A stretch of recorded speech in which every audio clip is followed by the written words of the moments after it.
Boa noite, como é que vocês estão? Todo mundo bem aí? Todo mundo tranquilo? Todo mundo aí de volta à fase 1 da cidade, né? Para quem não me conhece, né, e vai ver essa live, eu sou o pastor Geraldo, sou pastor da Igreja Ministério Restauração e Vida, aqui em Marília, interior de São Paulo. Beijo para você que eu conheço, para quem eu não conheço. Eu espero que você esteja assistindo essa live agora ou em outro horário e que Deus te abençoe grandemente, poderosamente, tá bom? Bem, hoje eu queria conversar um pouquinho com você, né? A gente escuta muita notícia, né? Que às vezes notícias que acontecem todo ano, mas por causa da pandemia, se fala muito em final dos tempos, se fala muito em acabar o mundo, e a gente não sabe se isso é verdade ou não é verdade, o que está faltando, né, para acontecer isso, né, se não está acontecendo. Então, aí a gente escuta falar de nuvem de gafanhoto, e aí fala, é a praga do Egito, está vindo destruindo o mundo. Aí hoje diz que vai vir um vendaval sobre Marília, aí, meu Deus do céu, aí tem poeira, né? Tem vendaval de areia lá no deserto, indo em direção aos Estados Unidos, e o povo o mundo está acabando. Então, eu vou dar uma boa notícia para você, eu espero que seja uma boa notícia. O mundo não vai acabar agora. Então, fica tranquilo, tá? Por que eu estou falando isso? Por que eu estou querendo te tranquilizar que o mundo não vai acabar agora esses dias? Vou ler para você um texto da Bíblia e a gente vai conversar um pouquinho sobre esse texto. Ele está em Tiago, no capítulo 5, no verso 7 ao verso 8, tá bom? Diz assim, ó: Portanto, irmãos, sejam pacientes até a vinda do Senhor. Vejam como o agricultor aguarda que a terra produza a preciosa colheita e como espera com paciência até virem as chuvas do outono e da primavera.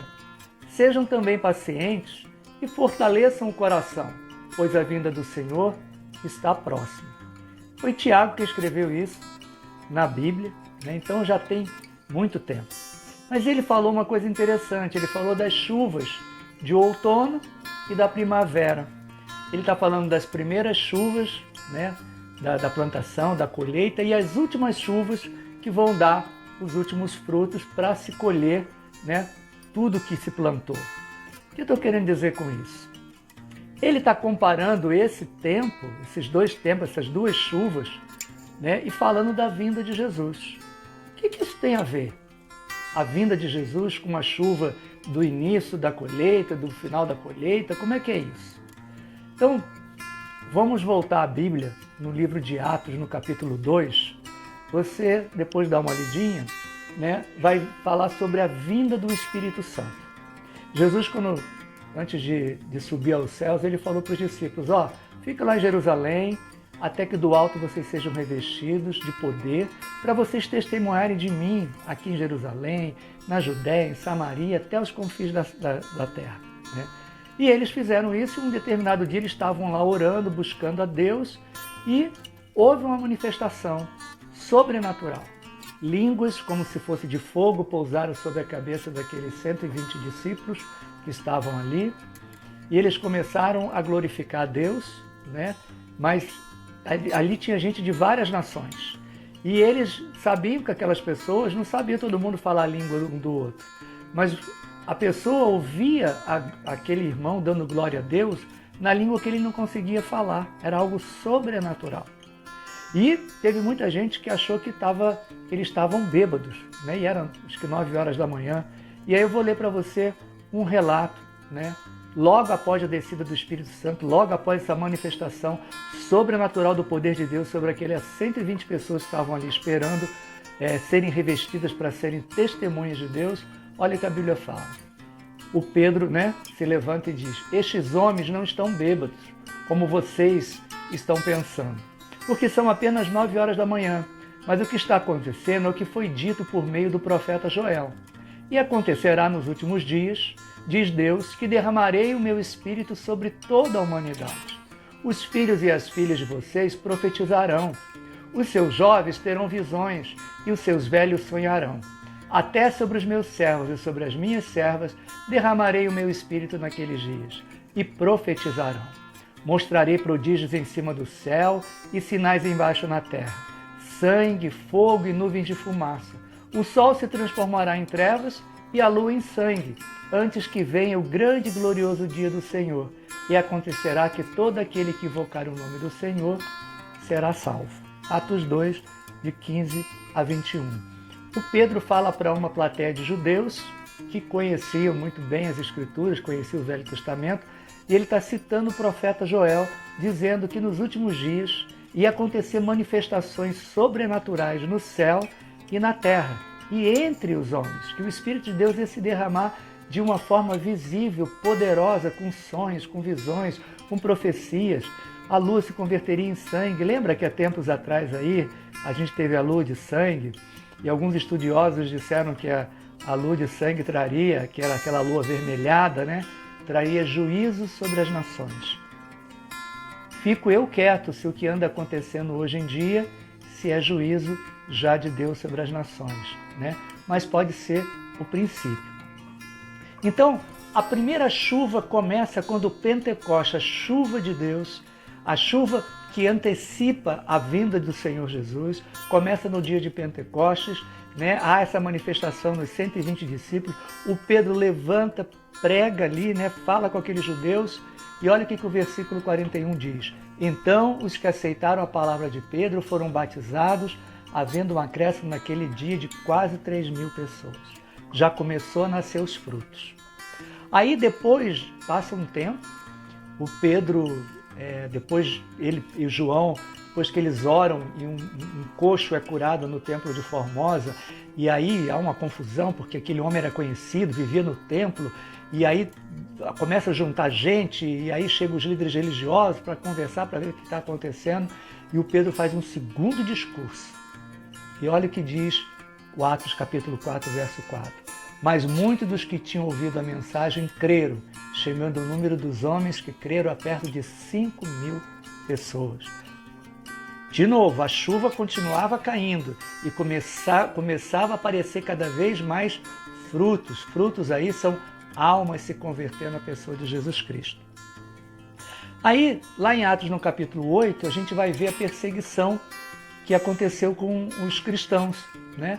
O Estevão faz um discurso poderoso, ele é morto, martirizado, e aí então começa uma perseguição e a igreja então é espalhada. Só ficam os apóstolos em Jerusalém e os discípulos cristãos saem, né, de Jerusalém, vão para a Judéia, vão para Samaria, e por onde eles iam pregando o evangelho. Através de uma perseguição, a igreja se espalhou, né, pelo mundo.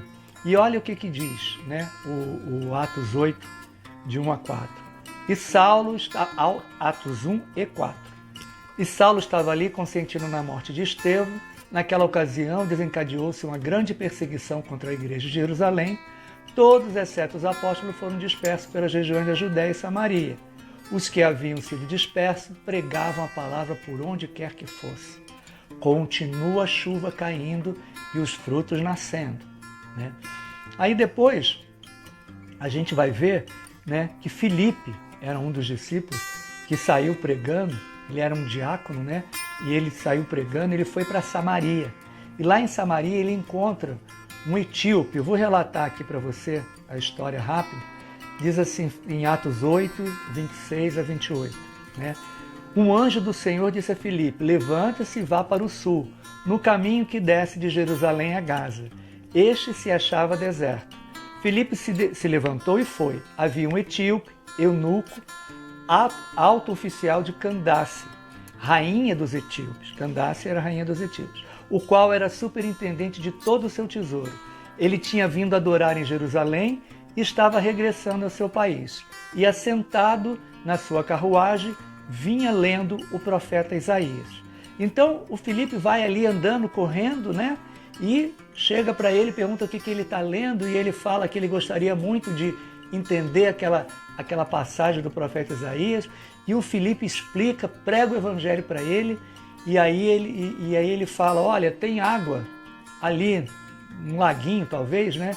O que me impede de ser batizado? Ele fala, nada, se você crê, ele fala, eu creio que Jesus é o Filho de Deus. E ele batiza o etíope e o Filipe segue caminho, tem uma coisa super sobrenatural, ele é transportado, hoje a gente falaria teletransportado para uma cidade chamada Azoto, e lá ele continua pregando o Evangelho. E esse etíope, dizem alguns estudiosos que provavelmente foi ele que levou o Evangelho para a Etiópia.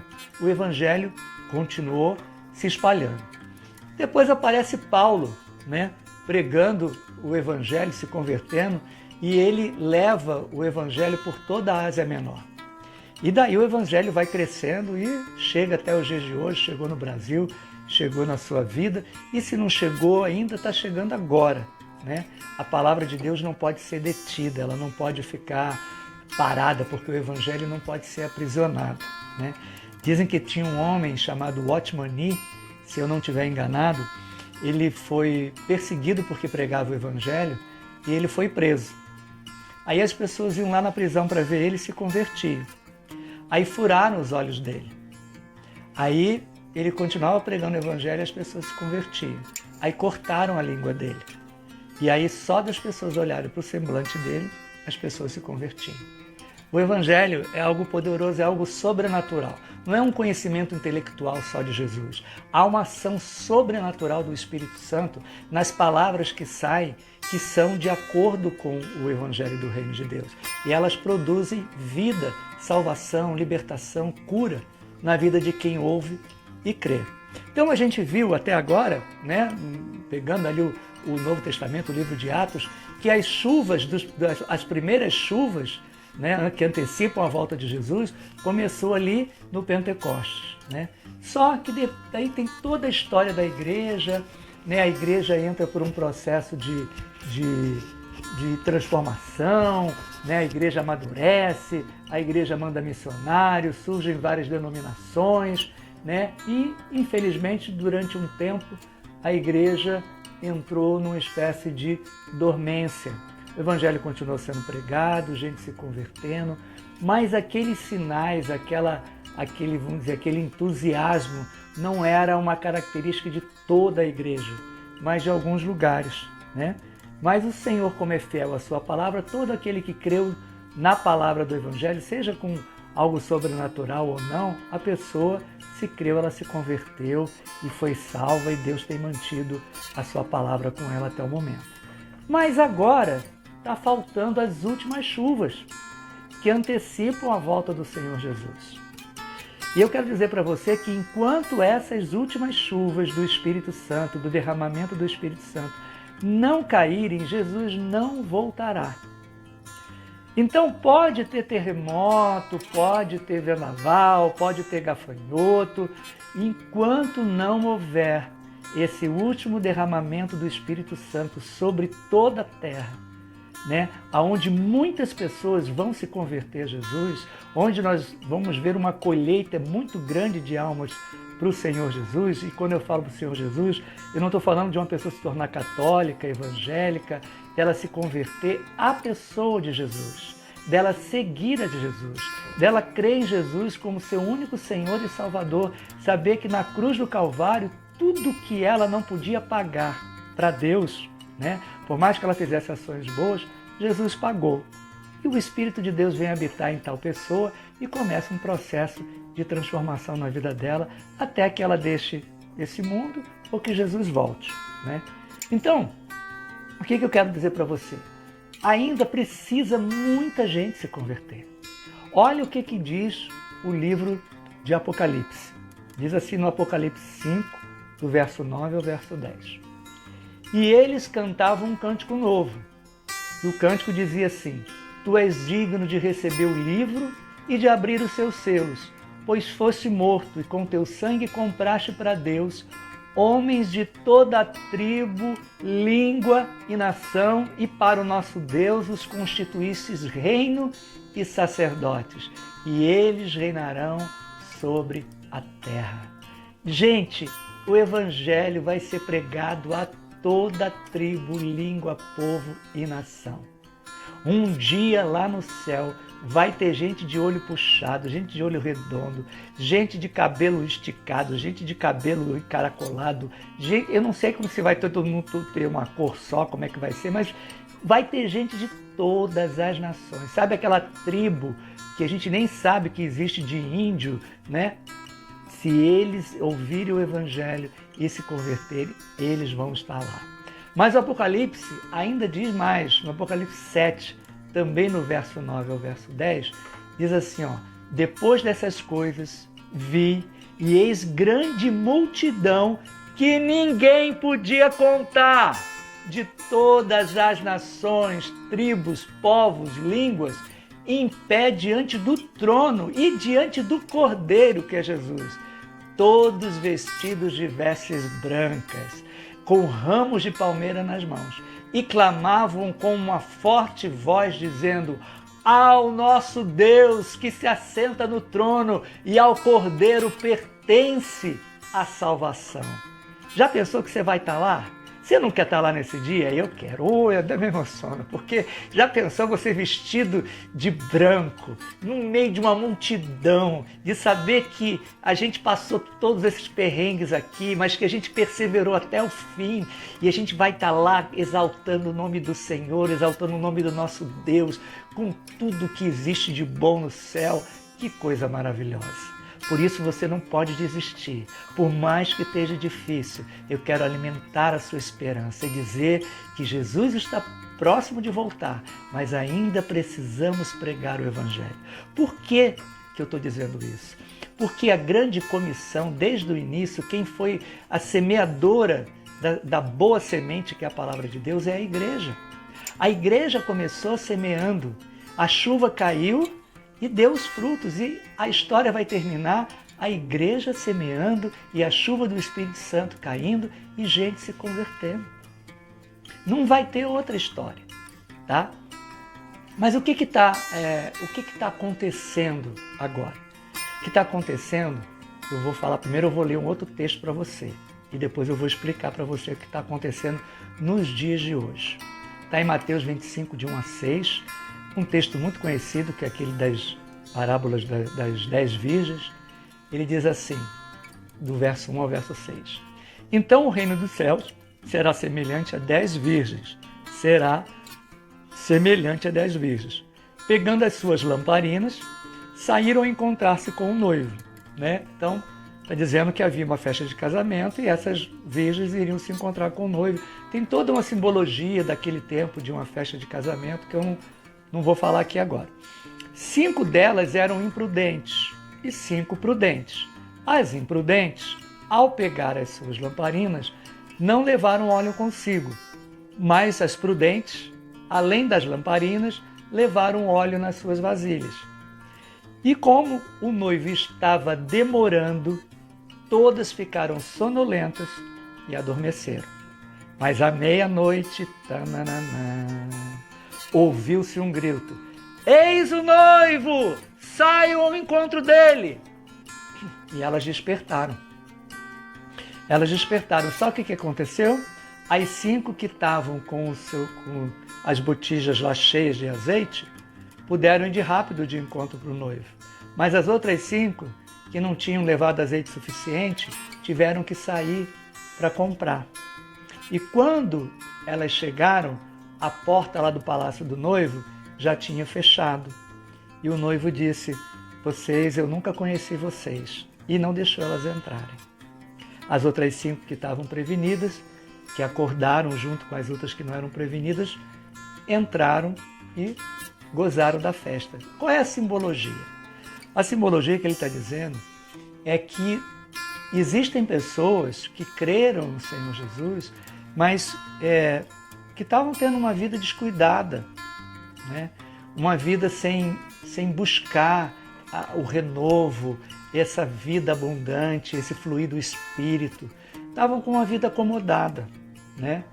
E como Jesus estava demorando muito a voltar, as pessoas entraram, né? Tanto aquelas que estavam buscando, né, quanto as outras, entraram numa espécie de sono, de letargia, né?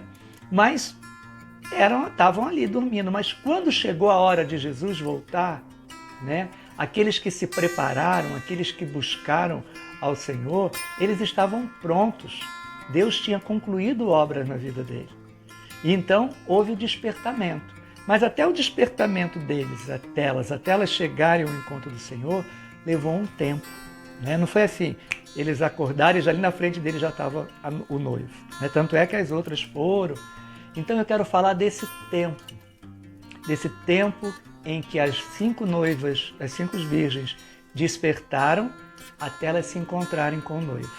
Eu creio que é esse tempo, sabe, querido? Deus está nos despertando. Deus está nos acordando do sono e precisamos nos aprontar, já está pronto para terminar essa caminhada até encontrar o noivo. Jesus está próximo de voltar, isso é incontestável, isso é minha fé. Eu acredito do que eu leio na Bíblia, do que a gente vê, pessoas mais amadurecidas, mais esclarecidas do que a gente comentarem, né, falarem. Jesus está voltando, mas ainda há um tempo. E esse é o tempo do despertamento, é o tempo da gente sair e pregar o Evangelho. Ainda tem azeite na gente, tem óleo na nossa botija para a gente poder gastar. Então eu quero te animar a dizer que assim, talvez o despertamento da gente hoje não seja muito agradável. Deus tem falado algumas coisas comigo muito tremendas, né, do despertamento, sobre essa colheita que nós vamos ter, né, e tem me estimulado a pregar o Evangelho. E eu quero estimular você a pregar o Evangelho. Fale com seu amigo, fale de novo para quem você já falou, com seu parente, com seu vizinho, com seu amigo de trabalho. Né? A gente está vivendo um tempo de dureza. Né? Infelizmente, o ser humano, quando passa problemas difíceis, ele fica mais quebrantado, ele fica mais suscetível a Deus.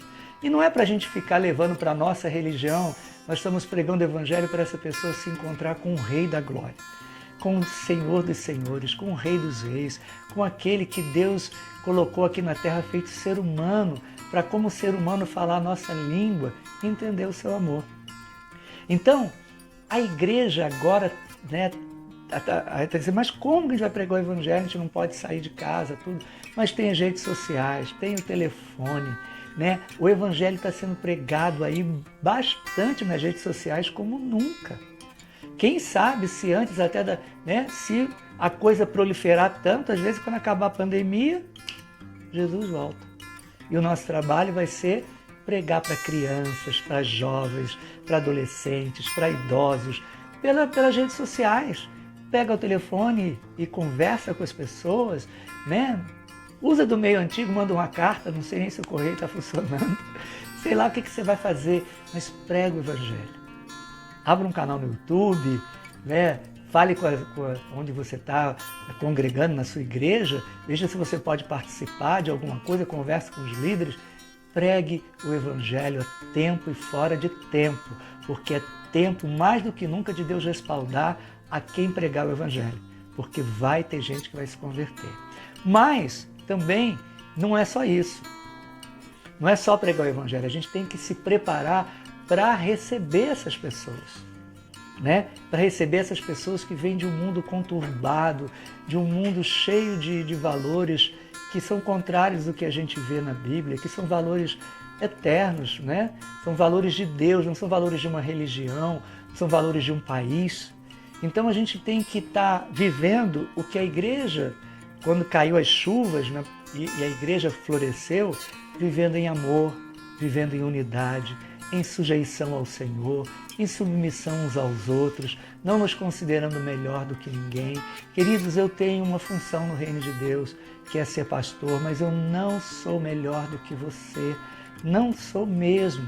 Né? Eu desempenho essa função que Deus me capacitou e vai me capacitar, né? Porque não sou perfeito, mas você também recebeu essa capacitação de Deus, né? De ministrar uma pessoa, seja o Evangelho, orar por alguém, estimular alguém, né? De semear a vida. Né? Você pode fazer isso, faça do seu jeito, da sua simplicidade, sendo quem você é. E eu vou te dizer que Deus vai respaldar e você vai ver a colheita.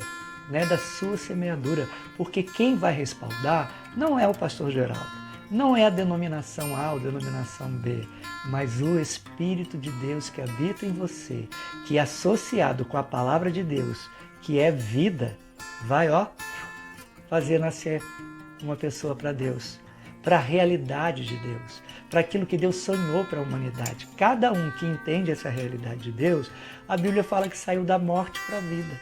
Já pensou você um dia poder ver, né, quanto cada um de nós se dispôs a fazer isso? E a gente está ajudando, colaborando com Deus, porque a obra, né, é de Deus através da igreja. A grande comissão, né, foi dada à igreja. Então, uma missão de Deus através da igreja, né? Você poder ver quantas pessoas estão povoando o céu que você contribuiu se dispondo, né? A apóstola Valnice Milhomes, ela dizia: vamos saquear o inferno e povoar o céu. Vamos pregar o evangelho, né, e nos deixar ser usado para que o céu seja lotado do maior número de pessoas de toda a tribo, língua, raça, povo e nação. Você foi batizado no Espírito Santo, você recebeu o Espírito de Deus, você tem essa capacidade. Eu e você só precisamos crer e praticar. E esse potencial de Deus vai se manifestar. E olha, como foi no início da igreja primitiva, que teve anjos libertando os apóstolos, houve línguas de fogo, né? Houve profetas. Isso vai acontecer também. Só que hoje a população dos cristãos, são muito maiores, é muito maior do que a população antiga. Então, a probabilidade de acontecer milagres e prodígios, curas, libertações, isso é muito maior. Se ofereça para o sobrenatural, se ofereça para o amor de Deus, se ofereça para a compaixão pelas almas, que Deus vai operar maravilhas. Tenho certeza disso, né? Então, aí virá o fim. Quando a última gotinha cair, quando nascer a última pessoa, então Jesus voltará com grande glória. Quando os apóstolos estavam conversando com Jesus, ele subiu aos céus, né? 2 anjos apareceram e falaram: varões galileus, por que vocês estão olhando ali para cima? Esse Jesus que agora sobe, um dia voltará. Então, hoje o mundo cristão aguarda a volta de Jesus. Para muitos, eles acreditam que isso não vai acontecer, que já na Bíblia já falava que Jesus vai voltar, só que os sinais precisavam acontecer. E o sinal dessa última chuva que vai se derramar, né, a conversão de centenas, né, de um número poderoso de judeus ao Evangelho, está tudo acontecendo. Fora os sinais, né? Mas eu quero tranquilizar você que se hoje tiver algum vento forte aqui em Marília, não é o final dos tempos. Eu já orei pedindo ao Senhor que afastasse esse vendaval, que fosse um vento gostoso, que fosse uma chuva para trazer, né, umidade para o nosso ar, que aqui é muito seco, mas que não houvesse destruição. O Senhor atende o nosso clamor, o Senhor atende o clamor da igreja. Querido Deus, quando a igreja se coloca em oração, Deus inclina, Deus fica e diz: como é que eu posso não atender? Então, ore a Deus pelas curas. A gente não orou pela nuvem de gafanhoto? Eu orei. E a nuvem dissipou, ninguém pelo menos está falando mais nada. Mas ainda quero terminar dizendo para você uma coisa. Eu botei assim, tudo que as pessoas poderosas planejam só acontece com a permissão de Deus. Portanto, nossos olhos estão no Senhor, que pode todas as coisas. Olha, pode dizer o que quiser, pode dizer que estão planejando acabar com a fé cristã no Brasil, no mundo, que isso, que aquilo, que vão sei lá, fazer uma opção de coisa maluca. Só vai acontecer se Deus permitir. Por mais poderoso que seja o nosso inimigo, por mais poderoso que seja uma pessoa, por mais rica que seja uma nação, por mais que os homens intentem mal no seu coração, só acontece se Deus permitir. Se Deus não permitir, não vai acontecer. E se Deus permitir, algum propósito Ele tem. A vontade de Deus é boa, perfeita e agradável, embora a gente muitas vezes não prove de ser agradável, né? Porque a gente ainda não está amadurecido o suficiente para entender. a esse ponto, mas a gente vai chegar lá. Com certeza a gente vai chegar lá. Então, eu quero animar você. Planeje pregar o Evangelho e ver as pessoas que você ama convertir. Persevere em pregar o Evangelho, mesmo que você demore a ver alguém convertido. Avance em conhecer a Deus, em amar as pessoas, né? Pregue o Evangelho a tempo, fora de tempo. Ame a pessoa que é da igreja, que não é da igreja, que aceitou Jesus, que não aceitou Jesus.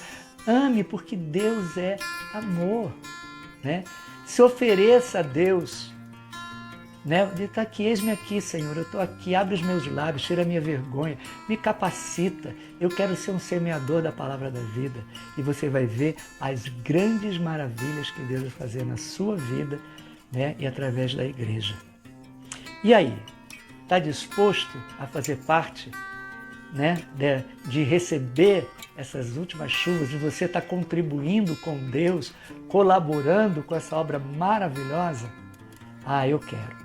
Esses dias, né, eu andei com a saúde meio prejudicada, estou me tratando, e aí Deus tem me curado, Deus tem me fortalecido, mas o Senhor tem ministrado ao meu coração já há tempo, se eu não me engano, antes da pandemia já, eu tenho pedido a Deus, né, a alegria, o gozo de pregar o Evangelho, né, porque quem convence é o Espírito Santo.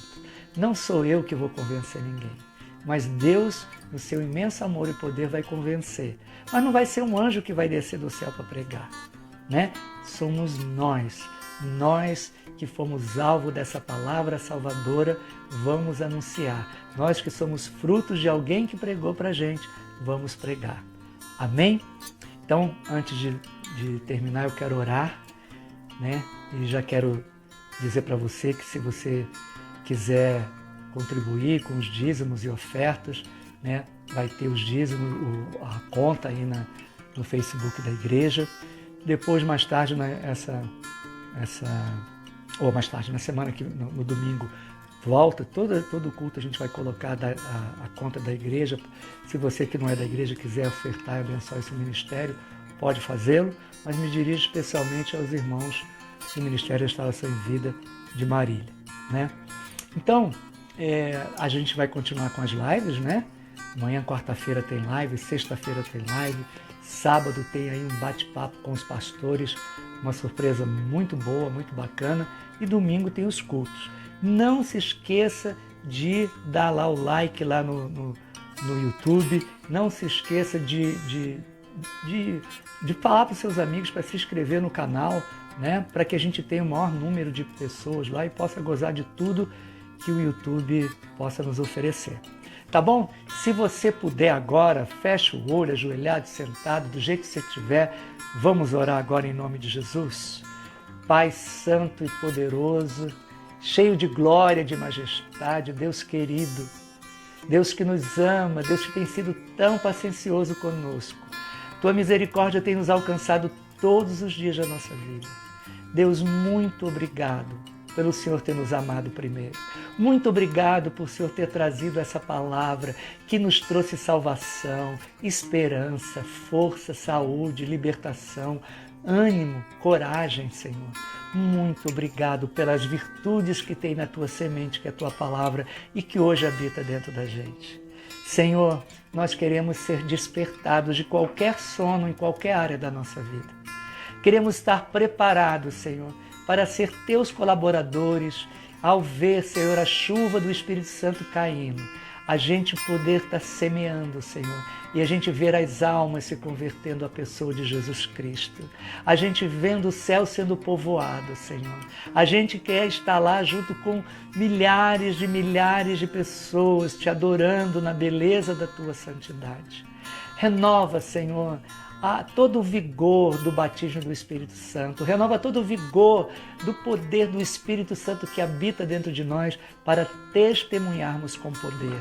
Se o Senhor quiser usar o sobrenatural, milagres, prodígios através de nós, estamos, Senhor, aqui como canal das águas do Teu Espírito, Senhor. Usa-nos para ganhar vida, Senhor. Usa-nos, dá coragem, dá intrepidez, dá compaixão, dá obediência, Senhor, para que a gente possa, enfim, apressar a Tua vinda, Senhor. Que o Senhor abençoe a nossa nação, que o Senhor continue reinando sobre a nossa nação, que o Senhor continue reinando sobre a terra, que em todas as nações o Evangelho se prolifere, Senhor. O Evangelho, essa obra é do Senhor e não pode ser detida. Que o Senhor venha, Pai, que o Senhor seja engrandecido, venha sobre o nosso presidente, todos que estão revestidos de autoridade, que o Senhor os incline à Tua vontade, à justiça, a amar o povo, Senhor, a governar, Senhor, com amor e com justiça, com equidade, Senhor. Que o Senhor possa soprar sobre a terra e acabar com este vírus, Senhor. Seja através de algo sobrenatural, seja através de algum medicamento, de alguma vacina que seja do Senhor. Que o Senhor possa rapidamente enxugar as nossas lágrimas, nos permitir que a gente esteja reunido de novo, nos abraçarmos, cantarmos a Ti, podermos estar juntos, Senhor, porque nos faz muita falta, Senhor. Nos faz falta demais, Senhor. O abraço, Senhor, a comunhão dos santos nos ajuda, Senhor, a permanecer firmes, que nenhum dos Teus se perca nesse tempo, mas ao contrário, que muitos já estejam se convertendo desde agora, Pai, para a Tua glória, em nome do Senhor Jesus. Amém. Que o Senhor te abençoe, que essa unção permaneça sobre nós e se multiplique. Amém? Fica na paz.